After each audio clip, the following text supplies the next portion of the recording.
অনেক সময় অনেক শাশুড়িরা বলে আমার ছেলেটাকে আমি কষ্ট করে মানুষ করেছি। কষ্ট করে তো সব বাড়ির মাই কষ্ট করে মানুষ করে, এটাই তো সত্যি।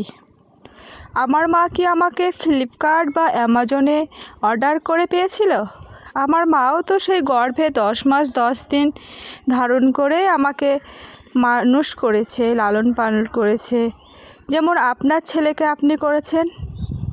তাহলে বারবার এরকম খোঁটা কেন দেন? আপনি যদি আপনার স্বভাব বদলান তাহলে আপনার ছেলের কাছেও দূরে যেতে হবে না।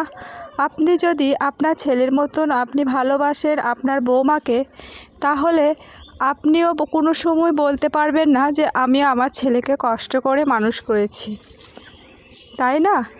তাহলে কেন বারবার এরকম কথা বলেন যে আমি 10 মাস 10 দিন গর্ভে ধরেছিলাম? সবাই তো গর্ভে ধরে।